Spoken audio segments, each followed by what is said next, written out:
बिहार राज्य की मोतिहारी गांव में एक छोटा सा लेकिन बेहद मशहूर ढाबा था, चंपारण मटन चावल। पूरे बिहार में उसकी स्वाद की चर्चा थी। दूर दूर से लोग सिर्फ एक थाली मटन चावल खाने के लिए यहाँ आते थे। उस ढाबे के मालिक थे शिव नारायण काका, जो पिछले 50 सालों से अपने हाथों का जादू चला रहे थे। दोपहर का समय था, ढाबे पर भीड़ लगी हुई थी। मिट्टी की हांडी में पकता हुआ चंपारण मटन अपनी खुशबू से पूरे माहौल को महका रहा था। काका, सच में पूरे इंडिया में आप जैसा मटन कोई नहीं बनाता होगा। इतना स्वाद है, हर एक मटन के पीस में मसाला ऐसा घुसा है कि हड्डी तक बोल रही है। और इसमें पूरा का पूरा लहसुन डाला है ना, वही तो कमाल कर देता है। क्या खुशबू है, क्या स्वाद है। अरे भैया, मटन बनाना कोई जल्दी का काम नहीं होता, धैर्य और प्यार चाहिए बस। सच में शिव नारायण काका के हाथों में जादू था। उनकी मटन करी का कोई जवाब नहीं था। लोग कहते थे, अगर चंपारण मटन खाना है तो शिव नारायण काका के ढाबे पर ही जाना पड़ेगा। एक दिन सुबह सुबह काका हांडी चढ़ाकर मटन पका रहे थे। तभी गांव के मुखिया हांफते हुए आए। काका, जल्दी चलिए, आपको किसी खास आदमी से मिलवाना है। मुखिया जी, थोड़ा सब्र करिए, मटन पक रहा है। इसे पकने में अभी 2 घंटे और लगेंगे। अरे काका, अभी चलिए, नहीं तो बहुत बड़ा मौका हाथ से निकल जाएगा। मुखिया जी, जाने दीजिए मौका। मटन पकाने में कोई जल्दबाजी नहीं की जाती। स्वाद का राज ही यही है। मुखिया जी नाराज होकर चले गए। 2 घंटे बाद जब मटन पूरी तरह पक गया और ढाबा खुला, तभी मुखिया जी फिर आए। अरे काका, इस मटन के चक्कर में आपके हाथ से लाखों करोड़ों रुपए निकल गए। मतलब मुझे कुछ समझ नहीं आया। सुबह ताज होटल के मालिक आए थे। हमारे चंपारण मटन की रेसिपी चाहिए थी उन्हें। जितना पैसा मांगते देने को तैयार थे, पर आप नहीं आए तो वो लौट गए। मुखिया जी, चाहे कोई कितना भी पैसा दे, मैं अपना मटन बनाने का तरीका किसी को नहीं सिखाऊंगा। काका, आपके जाने के बाद भी तो किसी को ये बनाना आना चाहिए। आपकी उम्र बढ़ती जा रही है। अब ये कहकर मुखिया जी चले गए। उनकी बात शिवनारायण काका के मन में घर कर गई। हांडी से उठती खुशबू के बीच काका गहरी सोच में डूब गए। तभी गांव वाले आते हैं। बहुत भूख लगी है, जल्दी एक प्लेट लगा दो। और हाँ, एक लहसुन और नली वाला मटन देना। काका, मुझे बस मुलायम गोश्त देना, नली वाला मत देना। दांत साथ नहीं दे रहे आजकल। सबको उनके हिसाब से मिलेगा, कोई खाली हाथ नहीं जाएगा। काका हर किसी की पसंद याद रखते थे। किसे नली पसंद है, किसे मुलायम गोश्त, किसे ज्यादा मसालेदार। लोग मजे से खाने लगे। तभी एक ग्राहक ने धीरे से कहा, हमारे गांव में एक नया ठेला खुला है। एक लड़का रमेश कह रहा है कि आपने उसे पूरी रेसिपी सिखाई है। क्या मैंने? अरे वो कोई झूठा होगा। मैंने किसी को न रेसिपी दी है, न मटन पकाना सिखाया है। काका, मैं कल उसके ठेले पर गया था। बहुत बेकार मटन बनाता है, लेकिन बाहर से आने वाले ग्राहक आपके नाम की वजह से रुक जाते हैं और फिर निराश होकर लौट जाते हैं। काका की आंखों में गुस्सा चमक उठा। कौन है जो मेरी बदनामी कर रहा है और बाहर से आने वालों को बेस्वाद मटन खिला रहा है? काका, मेरा खाकर हो गया है। चलिए मैं आपको उसके ठेले पर लेकर चलता हूँ। दोनों चल पड़े। थोड़ी दूर पर एक छोटा सा ठेला लगा था। कुछ शहर के लोग खड़े खड़े मटन खा रहे थे। रमेश हांडी और चावल लेकर बैठा था और सबको ठंडा मटन परोस रहा था। एक शहर का आदमी नाराज होकर बोला, अरे भाई, हमने तो बहुत नाम सुना था इस मटन का, पर इसमें तो कोई खास स्वाद ही नहीं है। अरे साहब, ये चंपारण मटन है, इसका स्वाद ऐसा ही होता है। मैंने हमारे गांव के सबसे मशहूर मोहन काका से सीखा है। ये सुनते ही शिव नारायण काका का खून खौल उठा। वे आगे बढ़े और गरजते हुए बोले, ओ लड़के, बंद करिए अपना ठेला। ये किस तरह का चंपारण मटन खिला रहा है तू लोगों को, और वो भी मेरा नाम लेकर। रमेश चुप बैठा रहा, नजरें झुका ली। काका और गुस्से में बोले, मैंने तुझे कब सिखाया झूठ बोलकर नाम कमा रहा है? अगर कल से ठेला लगाया ना, तो समझ लेना तुम्हारी कोई खैर नहीं। काका गुस्से से वापस अपने ढाबे की ओर चल दिए, लेकिन उनके मन में सिर्फ गुस्सा नहीं था, कहीं ना कहीं चिंता भी थी। अगर ऐसे लोग उनके नाम का गलत इस्तेमाल करेंगे तो उनके 50 साल की मेहनत का क्या होगा।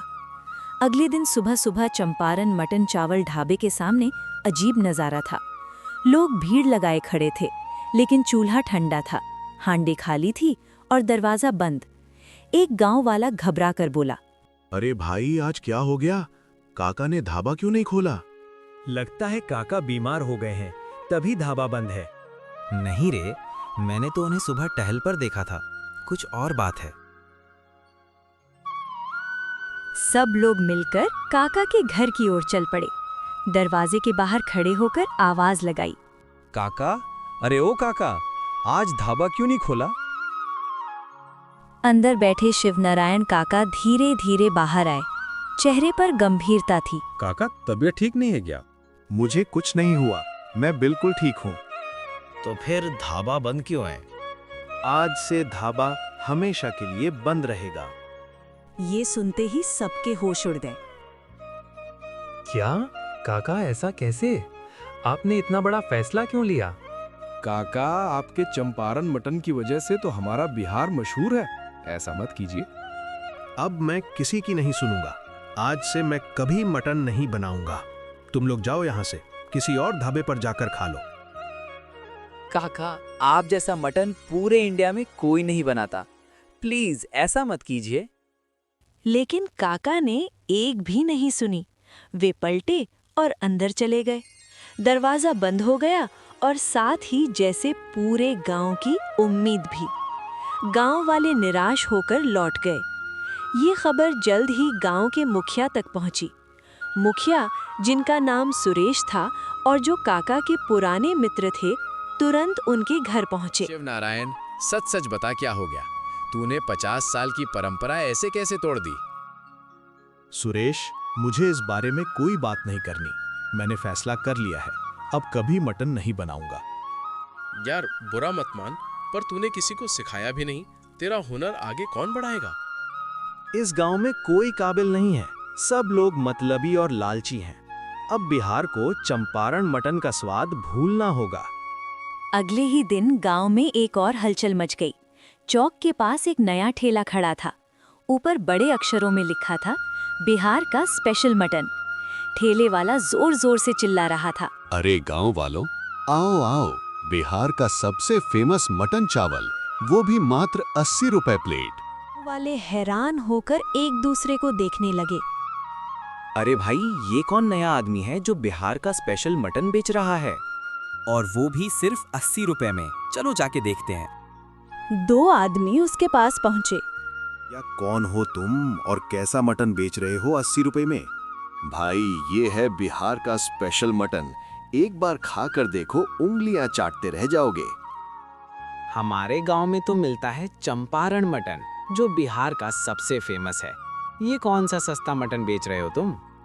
अरे भाई, एक बार चक्कर देखो, फिर बताना तुम्हारा चंपारण मटन टेस्टी है या मेरा। अच्छा, ऐसा है क्या? चल लगा दे 2 प्लेट। कुछ ही पलों में गरम गरम मटन और चावल सामने थे। जैसे ही दोनों ने पहला निवाला लिया, उनकी आंखें चमक उठीं। अरे भाई, सच में स्वाद तो गजब का है। हाँ, पर हमारे शिवनारायण काका के चंपारण मटन के आगे अभी भी सब फीका है। पर भाई, तुम्हारे शिव नारायण काका ने तो मटन बनाना छोड़ दिया है। अब बिहार का सबसे अच्छा मटन बनाने वाला मैं ही हूँ। ये सुनते ही दोनों गुस्से में भर गए। काका ने मटन बनाना छोड़ा है, भूल नहीं गए, और उनका ही मटन बिहार में सबसे फेमस रहेगा, ये याद रखना। दोनों गुस्से में वहां से चले गए, लेकिन कुछ ही देर में उस नए ठेले पर भीड़ लग गई। लोगों को उसका मटन पसंद आ रहा था। ये सब रमेश दूर खड़ा देख रहा था। उसके मन में जलन उठी। बाहर से कोई आकर हमारे गांव में फेमस हो रहा है? नहीं, कुछ तो करना होगा। वो सीधे शिव नारायण काका के घर पहुंचा। काका, आपने देखा, बाहर का आदमी आकर हमारे गांव में मटन बेच रहा है। लोग उसके पास जा रहे हैं। कुछ भी हो, मैं दोबारा मटन नहीं पकाऊंगा। आप मत पकाइए, लेकिन मुझे तो सिखा दीजिए। ऐसे कैसे कोई बाहर वाला आकर हमारे गांव में राज करेगा? रमेश बेटा, पहले इसके काबिल बनो। मटन पकाना आसान काम नहीं है। मेहनत, धैर्य और ईमान चाहिए। थोड़ी और मेहनत करो, तब तुम भी मेरी तरह चंपारण मटन बना सकोगे। काका की ये बात सुनकर रमेश के अंदर आग जल उठी। वो मन ही मन बोला, मैं करूंगा और पूरे गांव को दिखा दूंगा कि असली चंपारण मटन क्या होता है। रमेश गांव के सभी बुजुर्गों के पास गया। कोई कहता लहसुन ज्यादा डालना, तो कोई कहता धैर्य ही असली मसाला है। रमेश सबकी बातें ध्यान से सुनता और मन में नोट करता। फिर वो अपने दोस्त रघु के पास पहुंचा। भाव रघु, चल आज हम असली चंपारण मटन बनाएंगे। दोनों बाजार गए। प्याज, टमाटर, हरी मिर्च, साबुत मसाले और सरसों का तेल लिया। मटन वाले से 1 किलो नली वाला मटन खरीदा और एक अच्छा सा मिट्टी का मटका भी लिया। घर पहुंचते ही रघु बोला, मटन को अच्छे से धो कर आता हूँ। रुको, हमारे गांव की सबसे बूढ़ी अम्मा ने कहा था मटन कभी मत धोना, वरना असली स्वाद चला जाता है। अरे, ये तो पहली बार सुन रहा हूँ। शायद असली राज यही है। उसने प्याज और टमाटर बारीक काटे, हरी मिर्च डाली, साबुत मसाले मिलाए और सबको अच्छे से मटन में मिक्स कर दिया। फिर चूल्हे पर हांडी रखी, उसमें सरसों का तेल डाला और मटन को भुनने लगा। तेल की खुशबू और मसालों की महक धीरे धीरे फैलने लगी।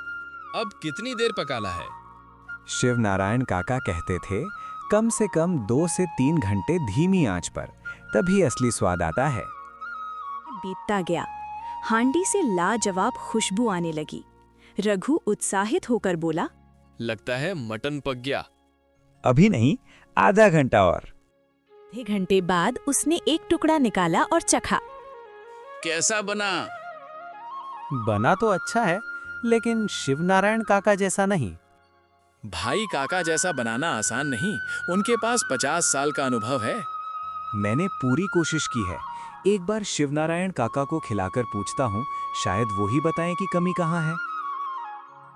रमेश थोड़ा सा मटन एक डिब्बे में लेकर शिवनारायण काका के पास पहुंचा। काका, मैंने अपनी पूरी जान लगाकर बनाया है, बताइए इसमें क्या कमी है?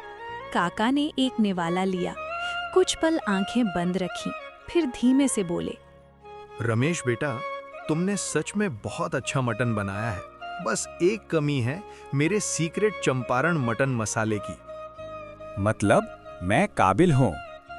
मुझे नहीं लगा था कि इस गांव में कोई काबिल है, पर तुमने अपनी मेहनत से साबित कर दिया।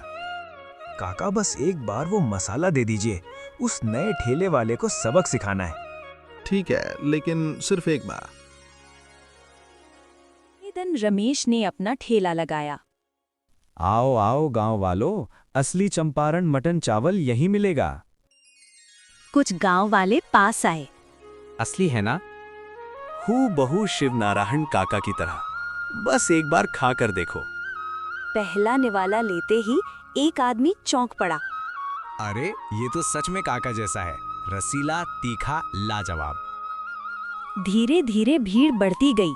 उधर नए ठेले वाले के पास कोई नहीं गया। आखिरकार उसने ठेला समेट लिया। शाम को रमेश फिर काका के पास पहुंचा। काका, सबको बहुत पसंद आया, पर कल क्या करूंगा? कल की चिंता मत करो, अब तुम ही मेरे चंपारण मटन के वारिस हो। रमेश की आंखें चमक उठी। सच में काका? हाँ बेटा, कल से ढाबे पर जल्दी आना, ढाबा फिर से शुरू करना है। अगले दिन ढाबा खुला, लोग उमड़ पड़े और एक बार फिर पूरे बिहार में चंपारण मटन की खुशबू फैलने लगी। और कहानी का अंत यही होता है। मेहनत और ईमानदारी यही सफलता का रास्ता है।